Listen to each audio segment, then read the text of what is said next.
Hi. Hello. Hello. Hello. Hello. Hi. What is up? Welcome. Welcome. Happy Saturday. What's going on? How are we feeling today? I'm good. I'm always good. You always know. We're going to have a good time. We are going to good. We're going to have a good time here. You've been warned. You've all been warned. Welcome. Welcome to my channel. Hi. I hope you guys are having a lovely day, a lovely weekend. Let me see who's checked in. Let me see. I know today's case, people don't like to talk about stuff like this, these cases involving children. I get it. I can empathize with you, but it's very much real life. So suck it up. Let's get through it. It's a very important case. I'm one of the first people on YouTube to talk about this case. If you missed part one, I have dropped the link down below. Go and watch it. Part one, Paul Perez, the infant child killer. We're going to review a little bit, and then we're going to go finish the document. I have already started this document. It's people's motion in Limine, if you know what that means, Limine. We read half of it on part one, and we're just going to get through this today. I didn't want to just go and finish with the case, so we're going to finish this, and then we have a live on a TikToker in about 2 hours, and then we have a live tonight. And if you know, you know. Let me go back. I see a couple of you in here. I saw Dewdrops. Hello, Dewdrops. I saw Kokomo Corner. Hello, hello. Hello, shout out to all my mods. I see Tipsy. I see Mo. Thank you for being here and being great and supportive and helpful. I appreciate you. I saw Scott. Hello, Scott. I saw MK. My beautiful Augie. She's also one of my mods. My great friend. I love her. I saw Irony Fistica. Irony's back for part two. Irony's like, I'm back. If you missed the vertical last night, I hope you go and catch them. We had a good time. I very much enjoyed it. I hope you guys had a good Valentine's Day. Welcome to all the new subscribers. Welcome. My name is Melly. If you are new here, hello. Welcome to my channel. This is true crime only. We get a little spicy on the verticals. That's a whole nother thing. But welcome. For the most part, today, right now, we're covering true crime, and as much as we can have fun, we want to remain respectful, and we're going to be covering a topic that is difficult. If you don't know who Paul Perez is, he is the infant killer. It has been a cold case from back in the 90s. He unalived about 4 to 5 of his children from California. We covered it in part one. I'm going to pull up the PowerPoint, and we're going to just do a little refresh, finish the document, and then I will see you guys back for another live. And then tonight we have another live. So we got a lot going on. I saw Pink Pixie in here. Hello, hello, hello. Welcome, Natasha. Natasha, my love, I'm so sorry that you got timed out last night. I don't know what that was about. We had a lot of trolls, but I love you. Thank you for being here. I know I see you. That was totally, I'm so sorry that happened. But you know, we love you, and thank you for being here. Pantera, let me buy you a coffee. Oh, thank you, Pantera. He says, let me buy you a coffee or a michelada. Okay, Pantera. Okay, I see you, Pantera. Hello, hello. Oh, Alsane's on time today. Great. Melly said yeah, I did. Yeah, Pantera's in trouble. We're going to do another vertical tonight, so I hope you're ready for that. We have one more live after this, so I hope you guys can make it. I'm going to pull up. We're going to do a little refresh of part one. I dropped the link for part one. I did cover this already. Viewer discretion advised. Who are we talking about today? Paul Perez. He's an infant killer from California. It was a cold case. He unalived his children under 6 months old. We read the document. We read half of it, and it explained a little bit about his past.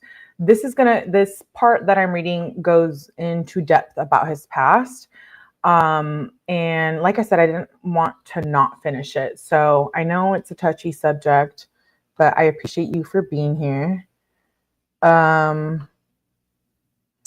Watch part one if you, yes, he is pure evil. 13 years later, it wasn't until October 2019, authorities used expanded DNA to find out. What happened is a fisherman came upon a body, an infant's body in a slough in California, and it was a baby that was 6 months old. And this man had been killing all of his infants. And no one knew about it, and the wife didn't say anything about it. You have to watch part 1 to kind of be caught up. She claimed she feared him. He's going to trial in August of this year. August, I have it in here. Don't come for me.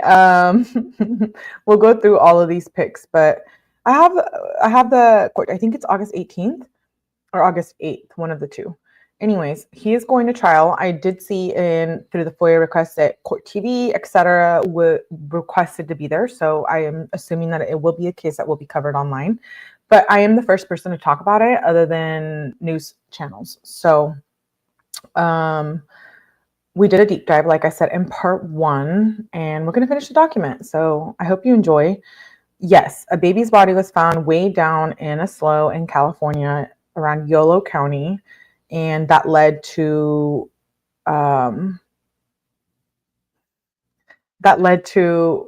finding out that all of his other children, infants, had been unalived. So these are the victims on the screen. This is one of the babies that was found. His own infants. Yeah, it's bad. This is a blanket. This is where they were digging for the bodies. I know. It's a horrifying case. This is where the baby was found, them digging. We did read part of this document already. It was long. It's like 78 pages. We got through half of it. You missed all the weirdos.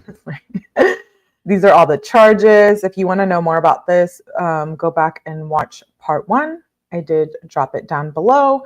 And basically where we left off was, I know it's been a few days. We've been covering other cases and doing verticals, etc. Basically where we left off was the wife to 4 of the mom to his, well, it wasn't his wife, but his girl, and to the mother of 4 of the infants. 5 were unalived and 4 of them belonged to her. And, you know, she claimed that she feared him. She didn't know what was going on. We talked a lot about that in part 1. I question that. I do question it. I feel for her. But for so long, it was a cold case. This was back in like 1997. Nobody knew that the children were missing except her and Paul Perez. And so how did it go unnoticed, right? We dive into that on part 1. And so I don't know. Do I think she's guilty? Yes, she is going to be serving time. She has been charged with also the lives of these infants. But she was out on house arrest for like quite some time, and this doesn't go to trial until August. Melly, why has it been so long? I know we reviewed the docket. They've been fighting this back and forth since basically it happened. And back then, DNA wasn't as helpful as it is now. And so technology wasn't as advanced. And so they didn't know. They didn't know whose body, who that infant was. And then they realized that a bunch of infants were missing. So with that being said, I'm going to pull up the document. Hello, Emily's. Hello. Good to see you. Hello, Coco. Good morning. I'm glad you came back. Thank you for being here. Like I said, we're just going to read through this document. We have another live planned in a few hours, and then we're going to get spicy tonight. We like to go on those verticals and get spicy. Sorry, I missed it. Pantera's in trouble. Hello, TᕼᗪTK. I'm glad you made it, TᕼᗪTK. We're going to be covering a case TᕼᗪTK and I have been messaging about, the TikTok mom that I mentioned yesterday in my vertical. We have a live on her in about 2 hours. So we are going to be talking about her. So this is the motions in Limine. This was filed on 11/18/2024. This is a trial happening in August of 2025. I think it's a wild case, so I definitely think it will be out there. Hopefully it is.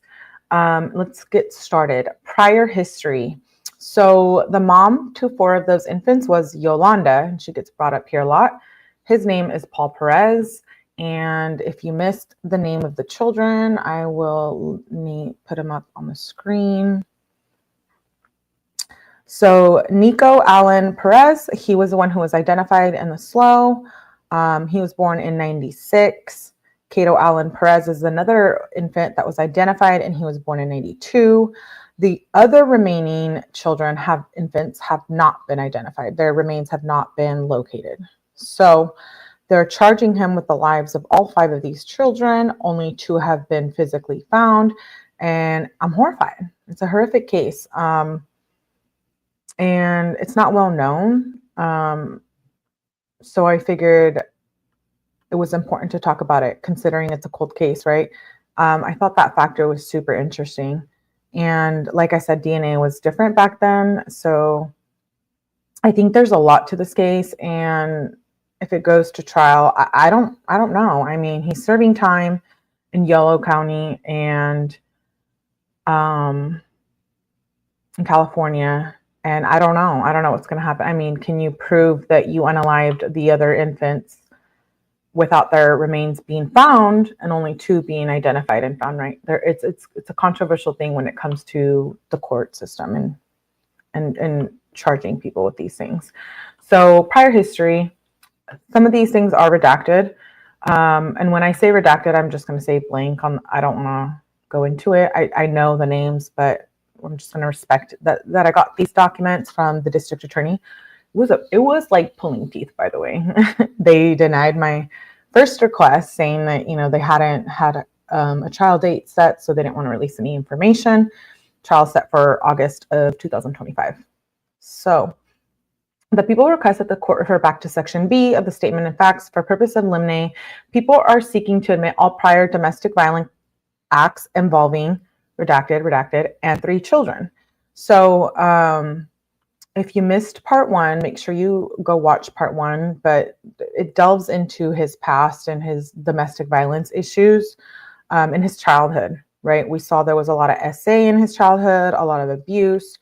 Doesn't excuse what he did, but I do think it plays a factor into him becoming the person that he is, right? About abuse to Yolanda. So Yolanda is a mother to 4 of these infants. Like I said, 3 of the remains have not been found. And that breaks my heart. There's like 3 babies out there somewhere in a river, in a trash can, decomposed. I think that's terribly sad. So Yolanda, the mother.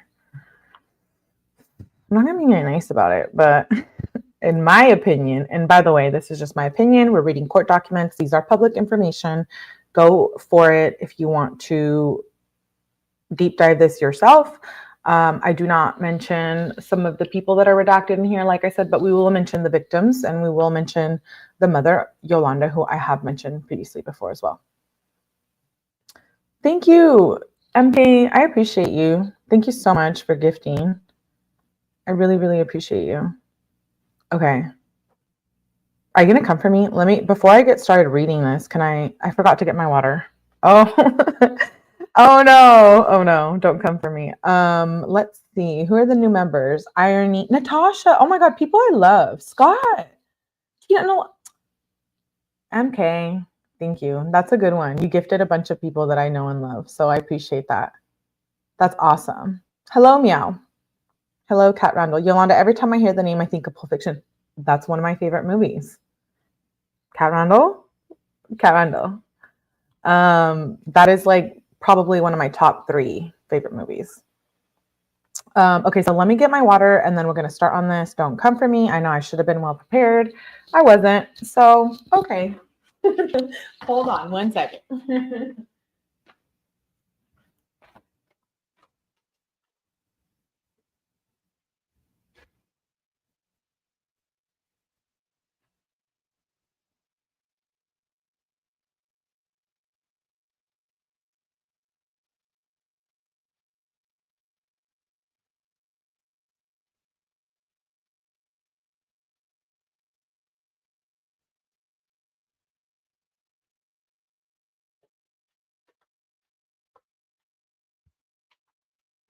I'm going to be reading, so I figured out how to get my water. I know.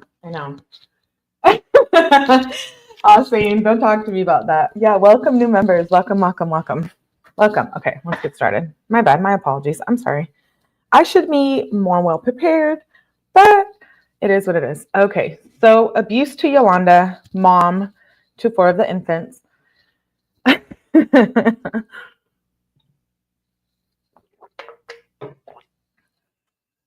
Y'all better behave in the chat while we're getting through this. Abuse to Yolanda. After the defendant moved to Sacramento, he began working at Carl's Jr. in 1988, and it was there that he met Yolanda, redacted, then 17 years old. The romance progressed rapidly. Within 1 to 2 months, Yolanda ran away from home and moved in with the defendant. However, early in the relationship, the defendant became very possessive, often telling her that if she left him, there would be repercussions. The first abuse occurred when Yolanda was walking to work.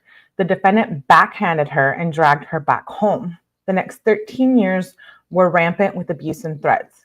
In October of 1990, while the defendant was serving a prison term for sexual assault, Yolanda received a letter from the defendant that read on the front envelope, quote unquote, "I have eyes on you."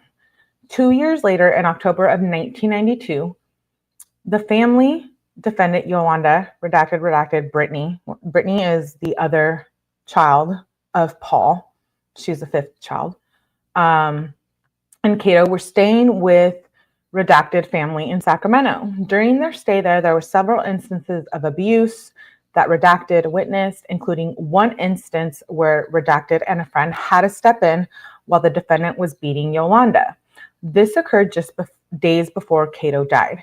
So we covered this in part 1, where he was already being abusive, and he was very abusive to the infants. So he killed all 5 of the infants, but he tortured them, and they were all under 6 months. So it's horrifying. I know. It's disgusting. I'm disgusted. The death penalty was on the table for Paul Perez, and it got removed. Gavin Newsom, I guess you can thank him for that. But I feel like this is probably a case that should consist of the death penalty. Who am I, though? I'm not God. During the stay, there were several instances of abuse. Oh, I'm sorry. That was a repeat. The defendant would continue to abuse Yolanda consistently over the next decade. The defendant would often slap and punch her. Many times were the result of her disrespecting him, not following his orders, or interacting with other males. The defendant would often be jealous of Yolanda's interactions with male coworkers. The defendant would beat her for speaking to coworkers, would threaten her, and would even threaten the men. For example, Yolanda was working at an insurance company in early 1995. While there, the defendant began harassing the male employees and sitting outside of her job. The defendant even then threatened Yolanda's male boss, to the point that Fresno Police Department was called. The insurance company went so far as to get a restraining order against the defendant. While the defendant did not abuse Brittany until Kato was murdered, Brittany, again, is his daughter, there was a consistent threat that the defendant would make towards Yolanda. The defendant would tell Yolanda that he would kill her or take Brittany to Montana, and she would never see her daughter again. In fact, the defendant repeatedly brought up Montana to others, such as redacted. Why didn't Brittany and Yolanda speak up for so long? Because they feared for their life, which I understand. Why did Yolanda only care so much about Brittany's well-being? What about the other infants? I mean, I question if she had resources. There's so much to it. Abuse to Brittany. For ease of the court, the people request that the court refer back to the facts under Section T of the Statement of Facts. For purposes of motion in limine, the people are seeking to admit all prior domestic violence acts involving Brittany, with the exceptions of the allegations of rape. Evidence Code Section 1109 allows evidence of the defendant's commission of other acts of domestic violence to be admitted to prove the defendant's character and the propensity to commit such crimes or acts. Some of this I skip because I don't feel like we need to cover it. Further, it is no matter that the charged acts involve child abuse, the uncharged acts involve some other form of conduct covered by Section 1109. There, the defendant was living with his girlfriend, Jessica. She had 3 sons, including a 9-month-old baby. While in the relationship, the baby began acting nervous around the defendant. The following month, the defendant called Jessica to tell her that one of the kids had hit the baby in the head with a toy airplane. When Jessica returned home, she found the baby was with a swelling to his head. She suggested that they take the baby to the hospital, to which the defendant stated that was not necessary, as CPS would then be involved. Eventually, Jessica took the child to the hospital anyways, and the child was found to have skull fractures. The defendant was charged with felony child abuse. At trial, the trial court admitted a number of uncharged acts involving the defendant's former girlfriend's child, as well as against former girlfriend Crystal. The abuse against the other child included scalding off genitals, suffocating with trash bag, drowning, strangling, squeezing him hard, and breaking his arm. However, the court also admitted prior domestic violence against girlfriend Crystal. Crystal was allowed to testify to several instances of abuse by the defendant, none of which were prosecuted. After being convicted, the defendant made a number of challenges, including that 1109 evidence involving Crystal was not admissible, and he was only charged with child abuse. The appellate court ruled that under section 1109, DV, as defined by the statutes referenced therein, can apply not only to the type of evidence admissible under Evidence Code section 1109, but also to the type of prosecution in which evidence is admissible. The defendant also argued that evidence was improper because section 1109 only references penal code section, et cetera, which shows the jury should have not been allowed to consider the evidence as count 2. The 4th District disagreed, ruling that an action embraces all of the counts charged. If the legislator had wanted to make evidence admissible only in the connection with a particular count, it could have said so. In fact, it is just the opposite.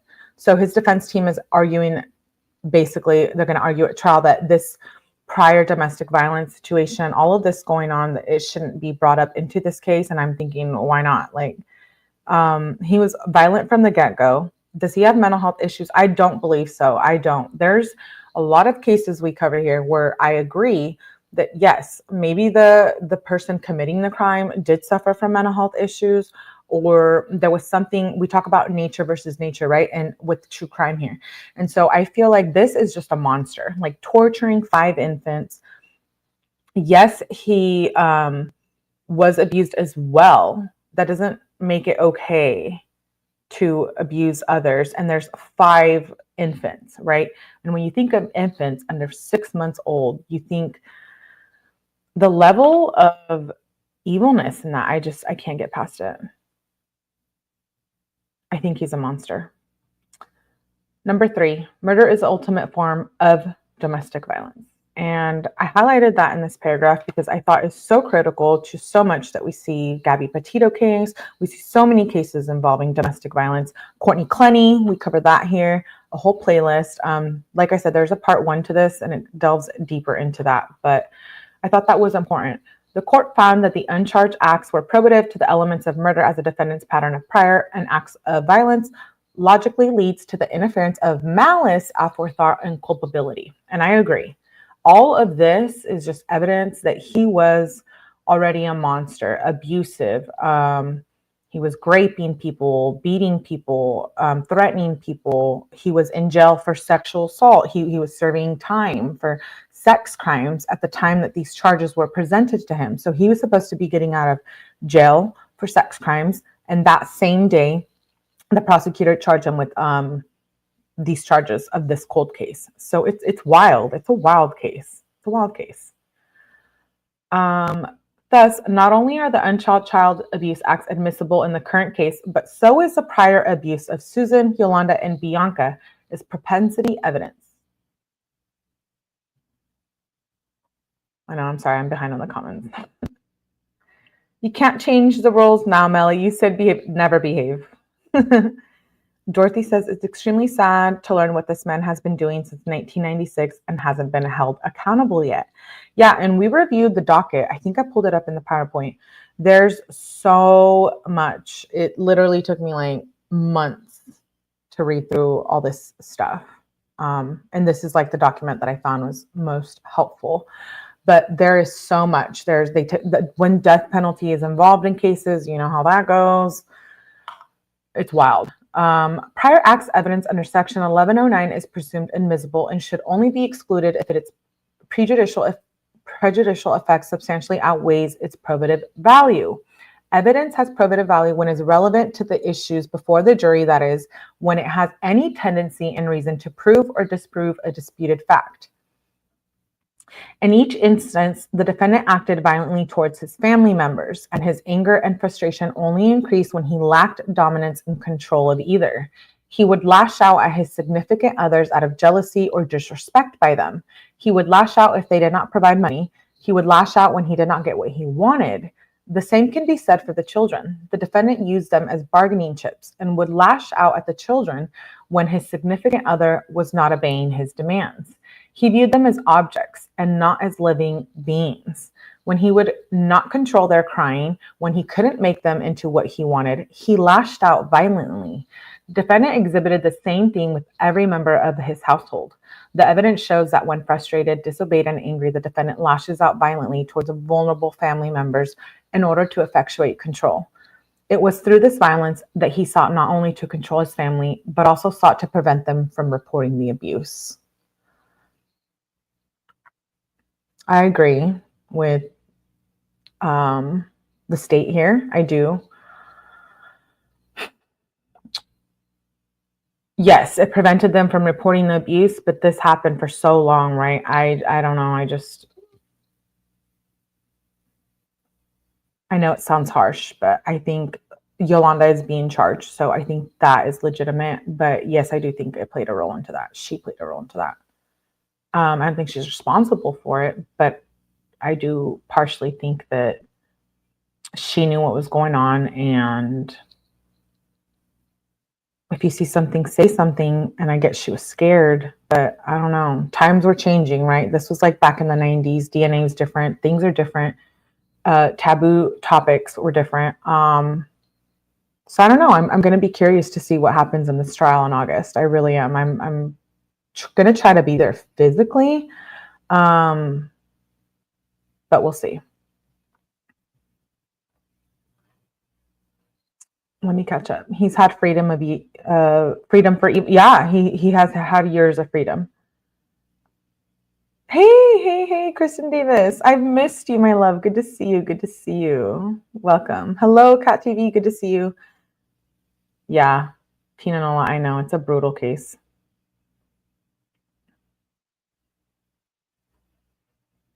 Okay, let's continue. Undoubtedly, the defendant will call Yolanda a liar, to call Redacted a liar, and to call Redacted a liar, each of whom will be testifying in the case.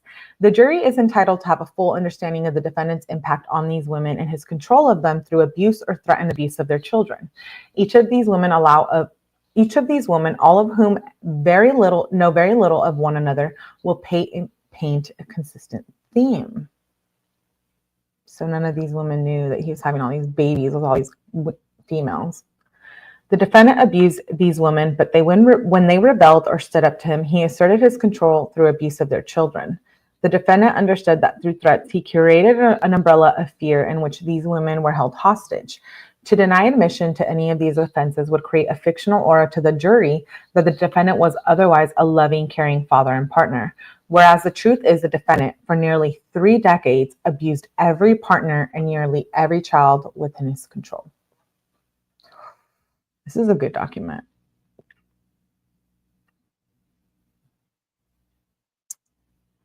Yes, please. Yes, please hit that like button. I know this is insane.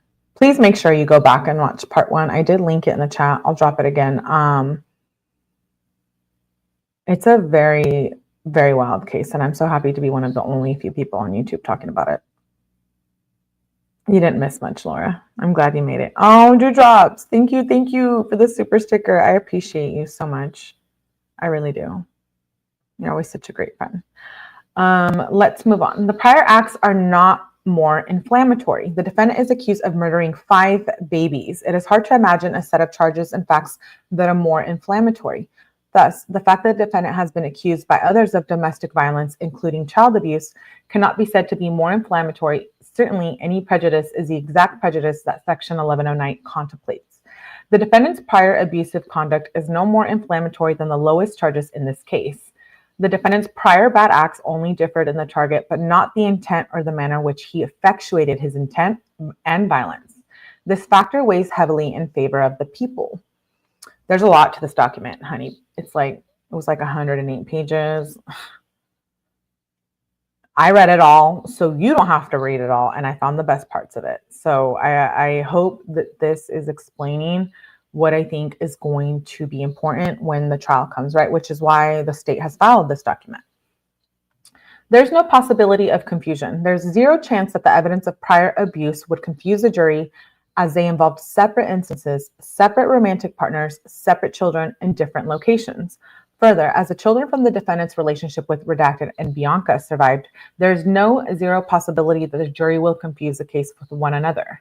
The factor weighs heavily in favor of the people. Remoteness in time to the charged acts. All uncharged acts within 10 years are presumed admissible. Here, the defendant's actions involve beating Redacted, her children, Redacted as Sandra, her children, and slamming down the crowbar furthered in June of 1987, just over 5 years from the time the defendant killed Kato in October of 1992. Kato's one of the infants. Furthermore, the defendant lacked access after Sandra filed for custody and a TRO against the defendant in 1987, coupled with the fact that the defendant was in custody from December 1989 to January of 1991. While the initial abuse against Redacted and the repeated abuse of Sandra occurred 10 years earlier than the charged incidents, they are highly relevant to show the fear the defendant instilled through his relationship and the dominance and control he exercised through violence. Furthermore, the incident of punching Sandra in the stomach while pregnant with Redacted was just outside of 10 years of the charged act, but clearly demonstrates that the defendant, when angry, has zero regard for the sanctity of the baby's life. The instances involve Bianca and her daughter Brittany all occurred within 10 years of the murder of Kato. Again, the defendant's physical violence over Bianca to control his use of Brittany as a bargaining chip all gave incredibly probative value in the defendant's intent and motive, as well as to lack of accident in the currently charged murders. The reason why I am saying their names is because it's another document. So it is what it is. It's out there, and it's going to be out there in the trial. So the evidence will not unduly consume time. All of these witnesses will be testifying in this case regardless, as they will offer testimony relevant to the charged offenses. None of these incidents will require an undue consumption of time and simply add a little more time to their testimony.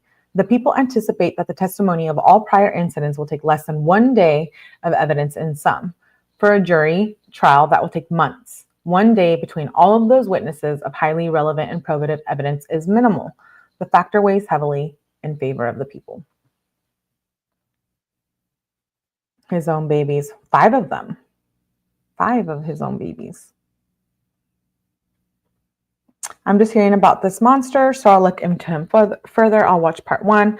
How does someone like this even find a woman who wants a relationship with him, let alone have children? Right. Well, I think there's a lot to that, right? You just asked, you made a lot of great points there. Definitely watch part 1. How does someone like this even find a woman? Well, that leads to a whole discussion of who are these female and why are they wanting to be with someone like this? And then the whole thing goes with, I believe he was like abusing them and getting them pregnant. I don't know. It's pretty horrific.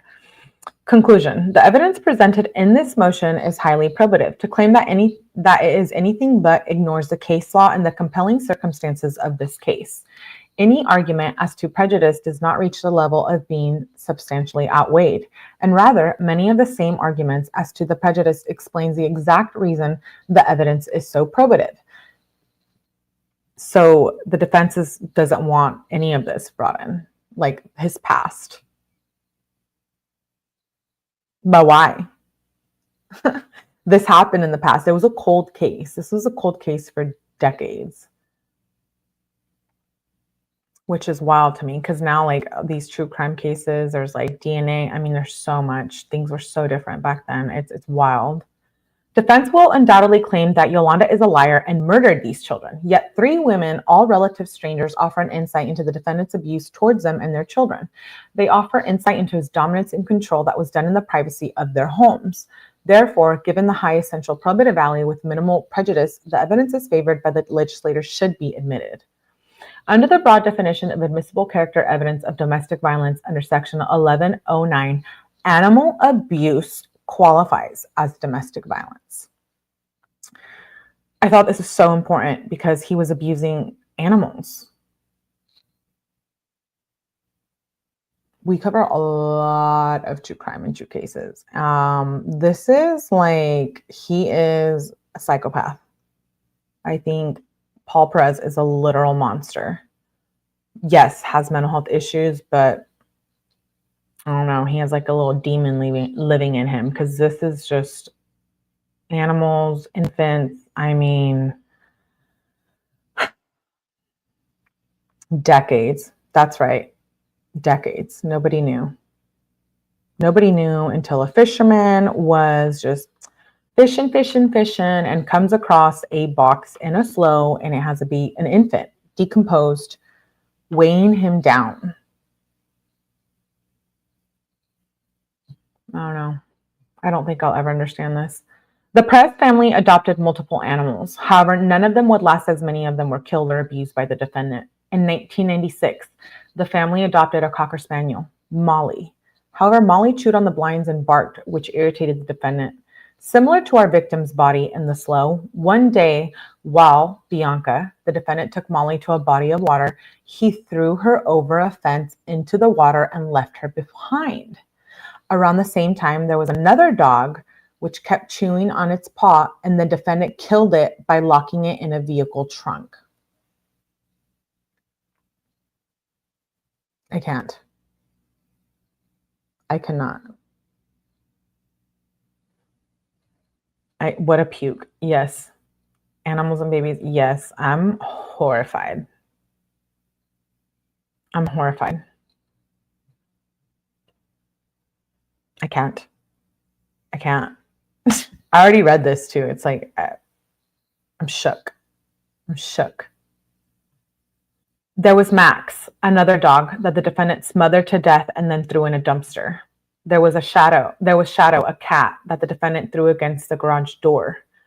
These were all instances of animal abuse committed in front of Bianca. She recalled another incident where she believed the defendant yet killed another dog based on him going inside, coming outside, and throwing something in the trash can. The dog was gone after that. According to Bianca, the defendant would kill animals because she loved something more than him. The defendant told Bianca that he killed one of the dogs because she had been showing too much affection towards it. Yolanda also described the defendant's duct taping a puppy's mouth shut, which caused the puppy to die. This was shortly before Redacted was murdered. Even Redacted, the defendant's brother, kept his dog away from the defendant because of the abuse Redacted witnessed by the defendant against animals when they were younger. So Paul was already abusing animals from a young age. We saw that in part 1. Is this wild? I'm just like,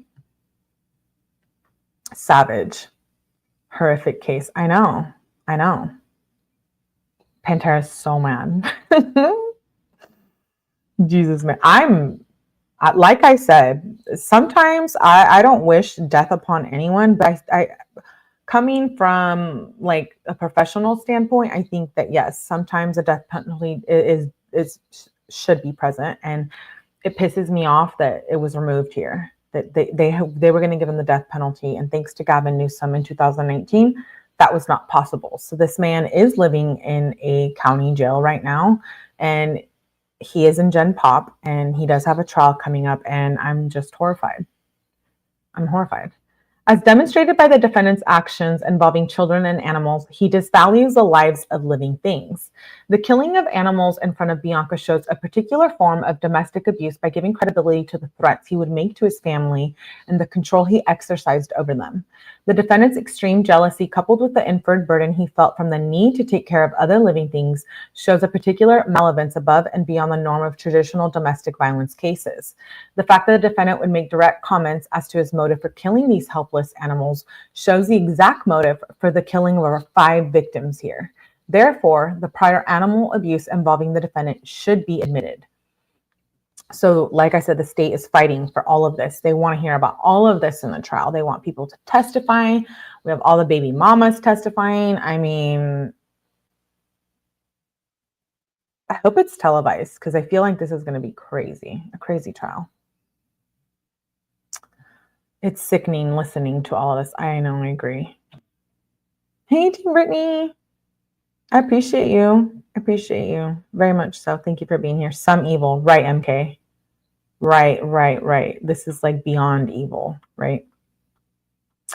This is not a case of mental health. Like, yes, I do believe he has mental health issues, but there's some cases like maybe the Tiffany Lucas case, or maybe even just some of the recent cases we've covered here where I think like, sure, okay, maybe they should get life in prison or life without the possibility of parole. Maybe they're suffering from bipolar. There's a lot of things, right? But this is just one of the cases I'm like, absolutely not. This is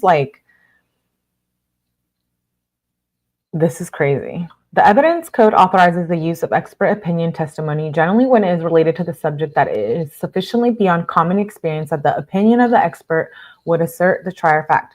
Courts have repeatedly recognized the appropriate use of expert testimony when an alleged victim's actions during or following a crime seem to contradict the victim's claims in cases of alleged molestation or abuse.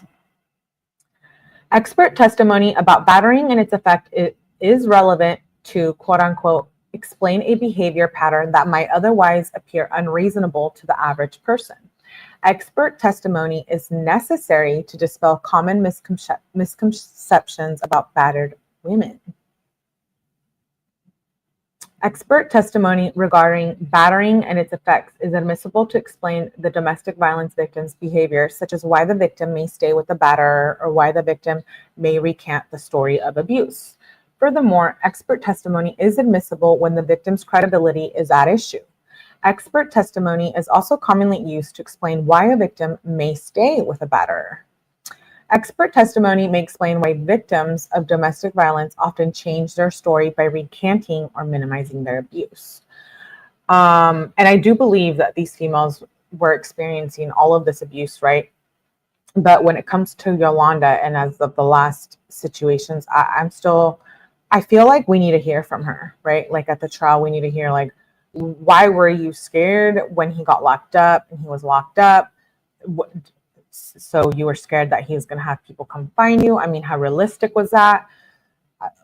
We need to know, right? She is being charged, so she's probably looking at a lot of time. I think they're waiting for the trial to happen and then they're going to charge her. But as of right now, she has been charged with 5 counts of murder. But still, I feel like there's so much we need to hear from all of the victims.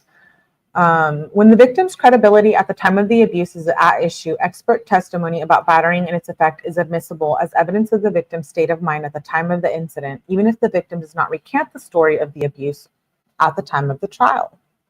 The people are seeking to retain an expert regarding intimate partner violence, formerly referred to as battered spouse syndrome. Where did we see that recently? Sarah Looney Boone.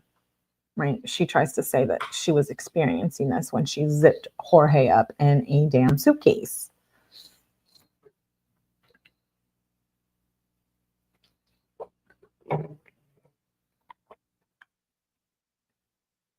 What did Augie say?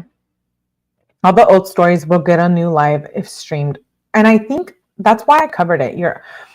I don't think people would even know. This is like a local case to family members that I have. So that's how I came, which is wild.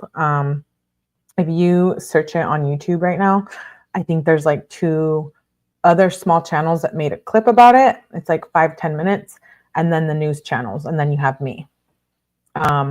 So there's so much to this, right? The abuse, the DV, the unaliving, the cold case, the DNA. I mean, it's a little bit of everything, and it's going to court this year. I think it's so important. Whether it's televised or not, I will try to get the footage so that we can watch that. I think it would be very, very, very interesting. And I believe all 5 of these infants and these females do deserve some kind of peace. I don't know how he's made it this long, though, being in jail. I figured an inmate would take him out. I don't know. The expert testimony is highly relevant circumstantial evidence to offer context to why Yolanda and Redacted may have acted a particular way and to disabuse the jury of many misconceptions and the myths that sadly still exist regarding domestic violence. As Yolanda's credibility is a core issue of the case, any evidence which gives context to her actions or lack thereof is highly relevant. Certainly, the jury will be wondering, why did Yolanda never come forward? This DA, I have been communicating with this district attorney. I mean, like, this is just like, I love this document. I love it. We read a lot of documents here, and I love these documents, and I love a lot of what is said in here. Not like the horrific things, but like about domestic violence and how this all should play a role. I am so with it, with the state's opinions here. Yolanda, why didn't you ever come forward? We've already talked about that in part 1. While the people may argue certain points, the arguments lack merit without sufficient facts from which to argue. Furthermore, nothing the people say is evidence, and the expert testimony will assist the jury in deciphering a key's witness credibility with the actual evidence. Therefore, the people ask that the court allow any expert testimony regarding intimate partner violence. The prior acts are admissible to prove motive. As to motive, the people only seek to admit the prior instances of child abuse, spousal abuse, and the defendant's relationship with brother. Evidence of a defendant's commission of uncharged criminal act is admissible under Evidence Code Section 1101 to establish motive to commit a charged act. Motive is always subject to proof, is material, and wide latitude is permitted in admitting evidence of its existence. There are 2 grounds which allow admission of prior acts to prove motive. The first is when there is a nexus between the crimes. Quote unquote, California case law allows admission of other crimes evidence to prove the second kind of motive. So Paul's brother was actually essayed by him. And this is who's mentioned in this document. Is Paul's brother going to testify on the essay abuse he endured? And how horrifying and bewildering is that? But I'm shook. Both crimes are explainable as a result of the same motive. In other words, prior crimes are admissible to explain an animus or state of mind or emotion from the prior crime, which then assists the trier of fact with the interference that the defendant acted consistent with animus or emotion. Evidence of the defendant's domestic abuse involving his significant others and children shows the defendant's broader motive in the under second category, and that the defendant's conduct in those instances helps explain the animus or state of mind for the charged crimes. These uncharged acts are particularly relevant as to the defendant's motive given the malice element for murder charges. Each of these incidents shows a consistent disrespect towards living things, especially when they are defenseless. Certainly against children and women in particular. Furthermore, it is highly informative as to the defendant's desire to control everything within the 4 walls of his home. 2 particular themes ring true throughout the statements of Redacted and Yolanda and Bianca. Sandra, Yolanda, and Bianca. Those are all the women involved with this man. These women let it happen, kept bringing a new right. Okay, Laura, I can agree with that. Laura, some people should just not breathe air. Right, Pantera. DP, good for the monster to rotten. Right. Hey, Jem, good to see you. Good to see you, love. Hello, Triple P. You're here. Okay, good to see you. I'm glad you all are here. We've already established collectively that we hate Yolanda. Yes. And now I want to hear from Sandra and Bianca too. They stayed quiet too about all the abuse because he wasn't serving time for beating his females. He was serving time for sexual assault, sex crimes. So I question also, where are the reports of Sandra and Bianca? Did they call the police? I mean, was this reported? I don't know. The first theme is that the defendant seeks to control women through threats, and when those fail, he abuses them physically. If they defendant I think they meant if the defendant believes that they continue to disrespect him, he switches towards threatening the children. And when he feels that they do not submit to his will, he abuses the children in a last-ditch effort to gain compliance. The theme is even true with the animal abuse, as the defendant killed and abused animals in order to control Bianca. It was the aura of the fear that defendant developed throughout his household that allowed him to continue his abuse and ultimately escalate to the point that he killed the 5 baby victims in this case. It was this initial motive and desire for control that resulted in the defendant sequestering the children from their mother. The second theme is limited to incidents with Sandra and redacted. The defendant showed a consistent disdain for mama's boys, or males as he deemed as soft. The defendant preached an exaggerated value system of masculinity, often at the expense of women and children. With the murdered babies, the defendant would tell Yolanda how to parent the children, including when to feed them, give them attention, and show them affection. The defendant would tell her that he did not want them to be mama's boys or sissies, sometimes even comparing the children to his brother. Pause. This is like this, the psychology behind this is wild. You know, Paul Perez obviously saw a lot of this in his household, right? In his environment. And the fact that he is actually comparing his children to his brother, who he abused back when, fast forward to killing 5 babies. I mean, this is crazy. The defendant would comment to Yolanda that he was upset that redacted, his child with Sandra, turned out to be a sissy. In an attempt to effectuate his value system, the defendant would let them babies cry it out and would feed them in their cribs so they would not be sissified by being held. The defendant would wrap them tightly and then aggressively roll them out of their blankets. With every child, the defendant was rough. However, it was upon crying that his anger and disappointment was triggered, resulting in the torture and murder of the 5 victims due to his warped expectations that babies could, quote unquote, toughen up. Ultimately, it was the expectation that was the motive for the victims' murders after the first motive to take control of the victims, although his motive certainly played as a role to the first. So the infant that was found in the slough, Kato, Nikko, which was what led to finding all of this, he was wrapped in a Winnie the Pooh blanket, which I showed in the PowerPoint in part 1. 𝗟𝗏𝗃. A gem. I love that. Yes, please call me 𝗟𝗏𝗃. Hello, Triple B. Good to see you. Good to see you. I missed last night. Yeah, well, don't miss tonight. We have another live tonight. We have 2 more lives today. Yes. He's gone through the whole menu of sick and twisted. This is, I know. What in the actual, I know. Complete sicko. I know.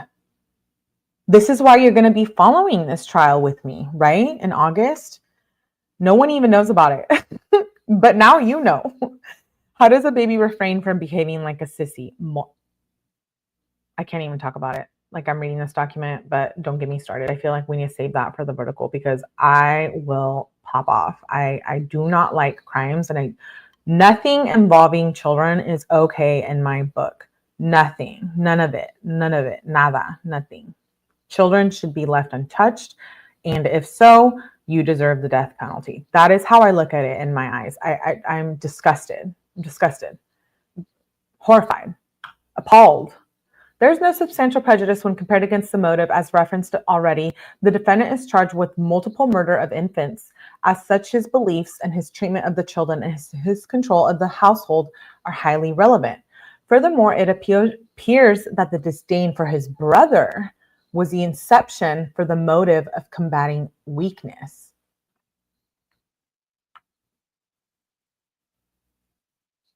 I wonder if Paul had this done to him as well, you know?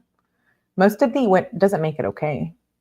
Most of these witnesses are already testifying as to relevant facts in this case. As such, any testimony of theirs would simply be additional. It would not require the calling of supplemental witnesses. At most, these acts would add 1 day to a multiple month trial, which is relatively minimal. Therefore, it cannot be said that the evidence is unduly prejudicial, and thus the probative value warrants admission of the evidence. The prior acts are admissible to prove intent. As to intent, the people only seek to admit the prior instances of child abuse. To be admissible to show intent, the prior conduct in charge offense need only be sufficiently similar to support the interference, and defendant probably harbored the same intent in each instance.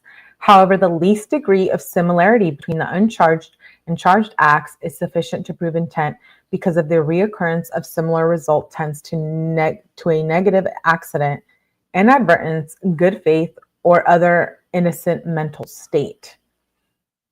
It is incumbent upon the people to prove the element of malice aforethought as to the murder charges. The defense will undoubtedly argue that even if the jury believes the defendant was the killer, that he did not act with malice aforethought, and that these killings were simply accidental.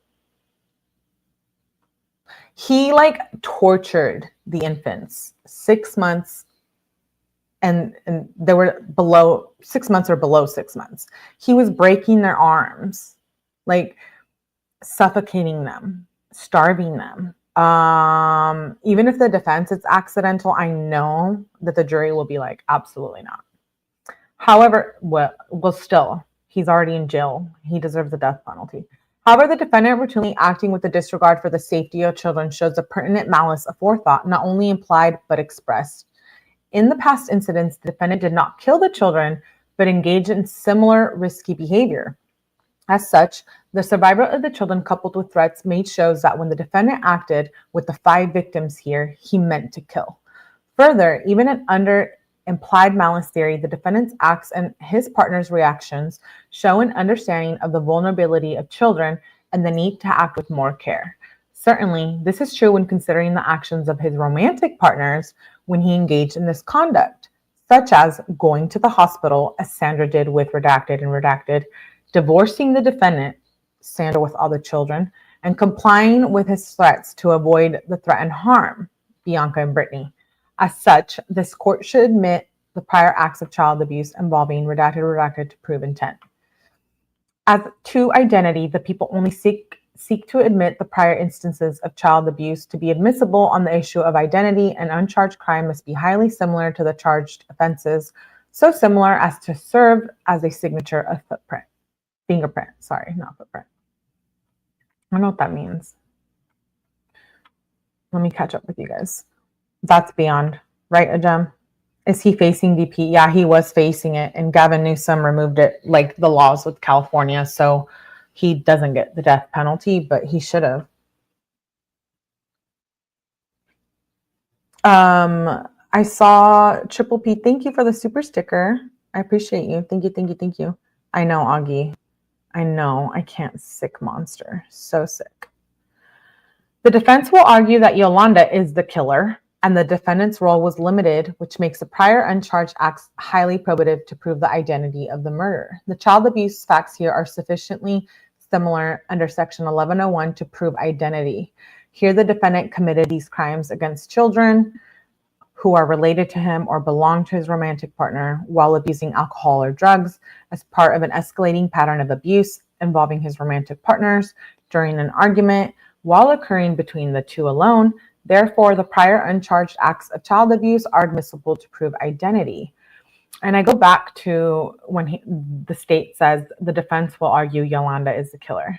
So I'm assuming that at the trial, she's going to be harped on that, right? Like we're harping on her now. Like, why didn't you say anything? You're the killer. You allowed this, Yolanda. Like, you knew what was going on. These are your children. You gave birth to them. You gave life to them. You should have reported this. You should have ran away. I don't know, given the baby away. There's so many things, right? And I think that this is going to be huge at trial. As the prior acts are admissible to prove lack of accident or mistake. As to lack of accident or mistake, the people only seek to admit the prior instances of child abuse. The defendant's actions involving Redacted, and Bianca show that the murder of these 5 infants were not mistakes or accidents. Rather, they were intentional actions. The defendant would disappear with each of the babies behind closed doors as part of an effort to control and manipulate his spouses. Given that no one saw how he murdered these children, these past actions are even more probative to show that these deaths were not accidental, but were consistent with the intent from his prior actions. Therefore, the court should admit the prior acts of child abuse from his past relationships. Yeah, 5 babies. They were all under 6 months old. What did Natasha say?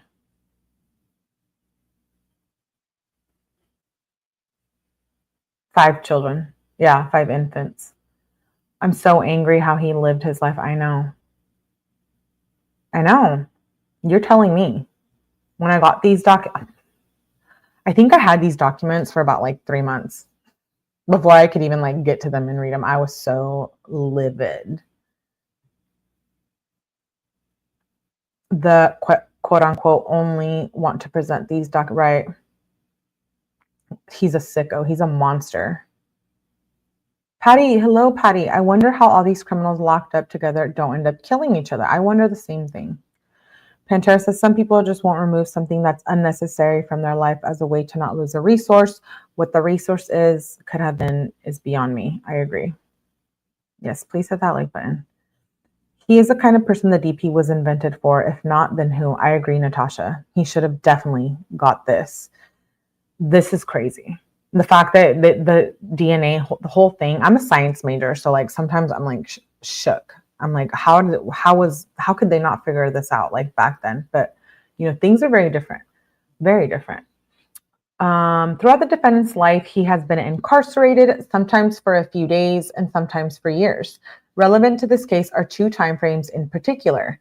The first relevant timeframe is December 15th, 1989 to January 14th, 1991.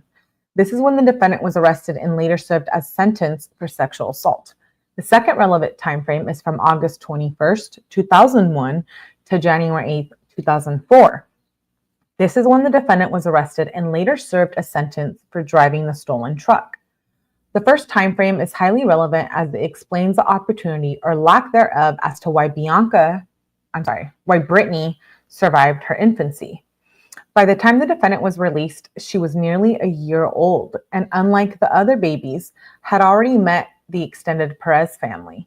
During her relative infancy, the defendant had no opportunity to abuse Brittany or to prevent Yolanda from showing the baby to others. The survival of Brittany while the defendant was incarcerated also demonstrates that it was not just his explosive temper alone that contributed to these murders. There was malice aforethought and some form of premeditation, both necessary elements and arguments to the people's case. The second time frame is also highly relevant as it explains how the abuse stopped. It makes little sense and paints a misleading picture if the jury does not understand that the defendant was removed from Bianca and Yolanda in 2001. This is certainly relevant to explain not only how the abuse stopped, but to rebut that Yolanda had an opportunity to flee from the defendant after Kato's death in 1992. It explains her first true opportunity at escaping the defendant and the cycle of violence beginning to break, thus explaining Yolanda's mindset. And, you know, my heart does go out to Brittany, which is his daughter, who's going to be obviously present at the trial. That's who they're talking about. Was this her first break to speak up? I think that can be debated. Given that the investigation involved detectives and investigators stating that they were conducting parole interviews for the defendant and that the defendant was in custody, the jury will undoubtedly hear that he was incarcerated. Any prejudice as to the acts can be minimized by simply stating that the defendant was incarcerated without going into the sexual assault or vehicle theft charges and can be further minimized with a standard limiting instruction. Therefore, given the prejudice is minimal and the timeframes is imperative, the court should admit the defendant's prior incarceration timeframes without limiting instruction. This is about a doctor's opinion to the cause of death of Kato and his review of the autopsy materials. A pathologist may testify as to their own objective observations stemming from materials from another pathologist as long as there's an adequate foundation and the adequate expertise. Any exclusion of such evidence is only when it violates the confrontational clause. In this case, there will be no violation of the confrontation clause as the author of the reports will be testifying. Furthermore, even Dr. Redacted did not testify. There is no issue with Dr. Redacted relying on any out-of-court statements offered for their truth. On the contrary, Dr. Redacted will offer his independent expert opinion based upon his review of the medical photographs and x-rays, exactly as was upheld by the California Supreme Court and Edwards. Therefore, the testimony of Dr. T is permissible. And I thought this part was critical, and you probably don't know about it, but this doctor, why they're including him in the Limine motion is because this doctor there was a case that he was involved in, and it involved some kind of mistake or corruption, etc. And it questioned his credibility as like a professional in the medical field. And so the state or the defense was arguing that this doctor shouldn't be able to testify, that his opinion shouldn't have any valor to it because he was involved in a case where people were unalived and his mistake led to the dropping of cases, etc. It's a whole other thing. I have the document on this doctor. And I just didn't think it was critical to like what I'm talking about here on the case, but I thought it was important to at least mention that is what the defense team was arguing. They didn't want this doctor who was involved in the infant's body and recognizing decomposition, etc. They didn't want his testimony to be involved in the trial. As noted above, the people intend to call Dr. Jason Redacted as a witness at the trial. Dr. Redacted will testify as to his review of the autopsy reports of both Kato and Nikko, along with the anthropology report for Redacted, and offer an opinion based on his objective review of the materials. I skipped through a lot of this because it's not, there's conclusion. Because it is not relevant or admissible impeachment evidence, constitutes improper lay opinion, and would be unduly prejudicial, the people respectfully request that the court exclude any evidence of and related to Dr. Redacted's testimony from the redacted case and preclude any impeachment of Dr. Redacted based on such evidence. So this is the conclusion of them saying, hey, he was involved in this case, and we don't want any of that to play a role into this case because it was completely different, right? Hello, Fever. Hello, Fever. You must be having nightmares about this shit. I know I am. Yeah, I have something working on this case too. I'm working something up on this. So I have been having nightmares for sure, Laura. Yeah, 5 babies, disgusting. I know. I know. Hello, Stormy. Good to see you.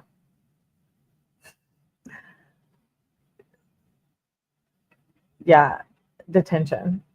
The people request that the admission of the photographs taken at the crime scene of 𝗫𝗫 and during the autopsy of Kato, well, I don't know if that was 𝗫𝗫, redacted.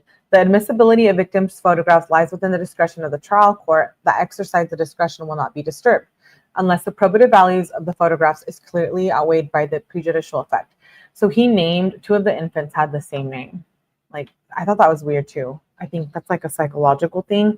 Like maybe he killed one, and so they named the next infant the same name. They had like the same name. 2 or 3 of the infants had the same name. In this case, the probative value far outweighs any prejudice they may create. The admissibility of crime scene and the victim photographs repeatedly has been upheld, notwithstanding their gruesome character, when they serve to illustrate and corroborate the testimony given by various prosecution witnesses regarding the circumstances of the crime.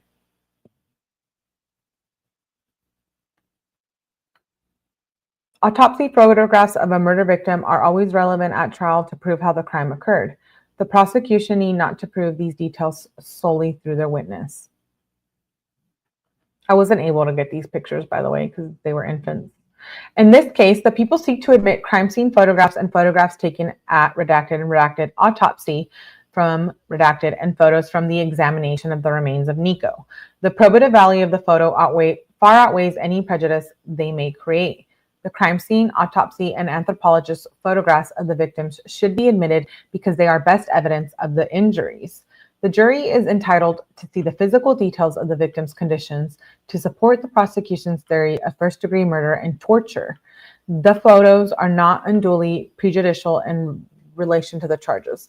While there are some graphic photographs involving redacted and redacted autopsy, such photos are necessary to show the nature of the bruises, the shape of the bruises, and the basis of Dr. Redacted and Dr. Redacted's opinions. Furthermore, the photos of the remains of Nikko are relevant for the same reason, especially to show the nature of the bone fractures. Central to this case is the manner of death and whether the injuries constitute child abuse, murder, and torture. These photos show natural consequences of the injuries, making them more clinical than gruesome. Given that this case involved multiple dead babies, the photos are not unduly gruesome or unexpected. Lastly, both sides made voir dire on this issue to ensure individual jurors will not have an overly emotional reaction, resulting in prejudice to the defendant. Therefore, the court should allow the photographs in for the people to prove their case. During the interviews with Yolanda, she volunteered and took a polygraph examination. The people are not stipulating to allowing this evidence to be presented to the jury. Her statements during the examination are still admissible, but not the fact that she was taking a polygraph exam or that the exam revealed truth or lies. The law is clear. Any reference to Yolanda offering to take or taking a polygraph examination should be excluded pursuant to this very ambiguous law. So we're almost done reading this document. I appreciate you guys for being here. The nature of the situation, right? I'm gonna change my name to Dr. Jem. Yeah, I know. I'm trying to behave. Oh, Jujobs, I love you. Thank you. The people seek to admit the 1992 autopsy report completed by Dr. Redacted and the 1992 and 2007 coroner reports and the pathologist reports for Nikko. Here, the people intend to have the authors of the report testify with the exception of Dr. Redacted, who has since passed away. However, Dr. Redacted was present during the examination by Dr. Redacted and can testify to the contents of the report that has offered his own opinions. While the majority of the authors of the reports will be testifying, the people are seeking to admit copies of the reports as the contents of their testimony and are voluminous and complicated. The people believe that there is utility in the reports being admitted. The necessary elements are all easily met here. All of their reports were generated within the scope of duties of the public employee. The autopsy report by Dr. Redacted was done as part of her official actions as a pathologist for the County of Sacramento. The same could be said for the coroner reports. The pathologist's reports were also created as agents of law enforcement who were retained to conduct an analysis of remains found in the cooler. The writings were all made near the time of examinations, each with notations made and reports generated within weeks. Here, the autopsy is over 30 years old. The report was clearly treated as true by the relevant parties as here.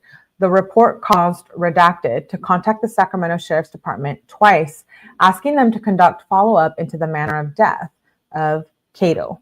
Therefore, even beyond the official record exception, the report should be admitted as ancient writing. Should the defendant decide to testify, the people are asking that prior to his testimony that the parties litigate any impeachment evidence. The people, of course, would seek to admit the defendant's prior criminal history for impeachment purposes, but are not limiting our necessary means of impeachment to prior convictions alone.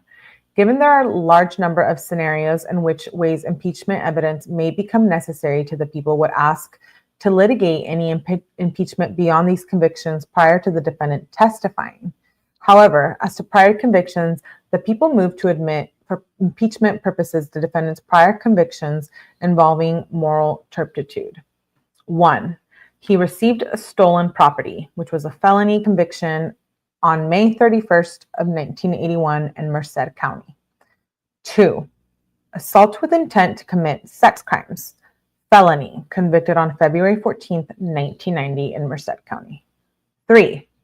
Criminal threats misdemeanor conviction on December 27th, 1992. Criminal threats and brandishing a weapon, misdemeanor convictions June 8th, 2000. Possession of a stolen vehicle, February 13th, 2002 in Kern County.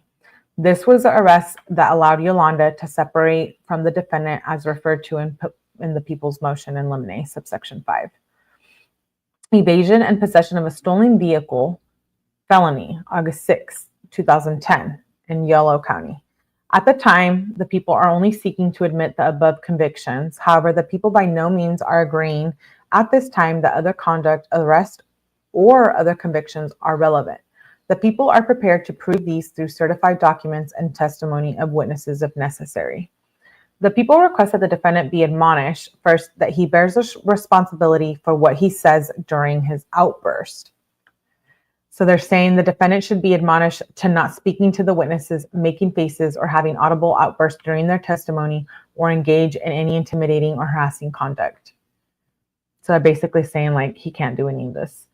Second, the defendant should be advised that the continued outbursts may be treated as a waiver of his Fifth Amendment privilege.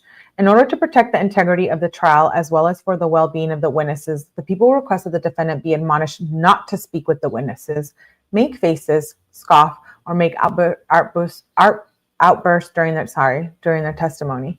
The people would also ask the defendant should not ask for his friends or family to engage in such conduct or try and communicate with the witnesses about their testimony or underlying facts of the case.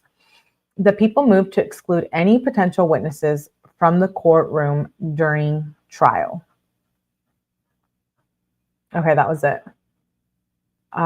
Respectfully submitted by the district attorney on November 18th, 2024. The last hearing was July 31st, 2024. I'm going to pull up the PowerPoint because it states the court date. And then, okay, so Nikko was the one who was identified. Kato also was identified. Mika, Nikko, and Kato were never found, their remains. This is Paul Perez here. He looks like a demon. 13 years later, this is from the press conference. We reviewed the press conference in part 1. This is Kato, and this is Kato Crow, the 2 infants that led to finding all of these babies. Here's the blanket where the baby was wrapped in the bottom of the water. Here's where the county is digging to find the remains of the other bodies. This is where the body was found of Nikko, them digging. Yeah, he was like I said, he was going to be released from state prison. He was arrested on January 21st, 2020. He was eligible for the death parole. Like I said, this is all in part 1, the docket.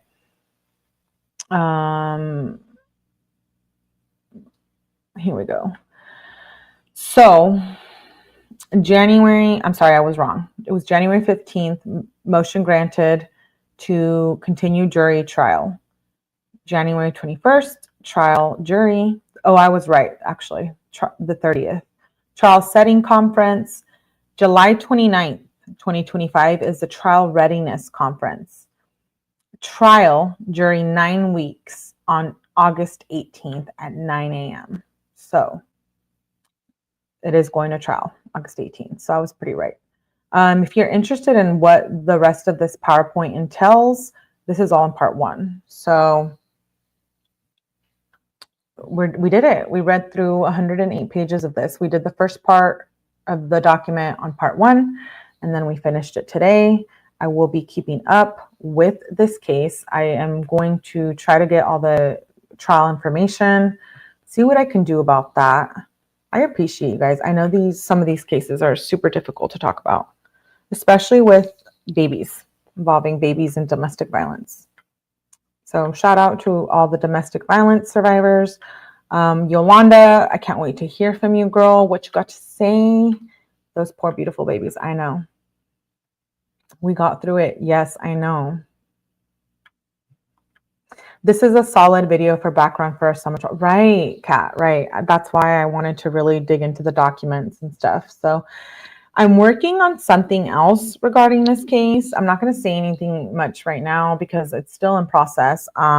But we will continue talking about this and I will continue covering it.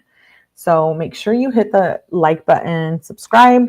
We will be back in like an hour or 2 covering another live. And then later tonight, we have another live. So thank you, 𝗶𝗶𝗶. Thank you for being here. Hi, Jazz. Hi, Jazz. Good to see you, girl. How is this? Yeah, I know, Pantera. How is this guy breathing? I don't know how he's breathing. It's horrifying. Imagine torturing 5 infants under 6 months old, like breaking their arms, beating them. Yolanda's going to be charged, but I hear Yolanda's free right now. So is that justice? Like, I think she should be locked up. Thank you, Fever Dream, for being here. Thank you, Dewdrops. Oh, thank you. Thank you, Pink Pixie. I appreciate you. Yes, see you all soon. We're going to be talking about a TikTok person here and soon on the next live. And then you know how the verticals go. If you missed the one last night, where's she at? Yeah. Oh, don't worry, Augie. I know where she's at. I know where she's at. Sounds like a bully is suffering from arrested development. We see he's using his tactics of an angry preteen who doesn't get their way. Right? See everyone in a bit. Yes. Please make sure you hit that like button. I will see you shortly on the next live. If not, I will see you on the vertical tonight. And then I have a new case I'm going to be talking about. Well, one's a new case and then one's an older case, but we're going to touch bases on it. So hope to see you then. I hope you guys are having a great day, and I will see you live shortly. Bye.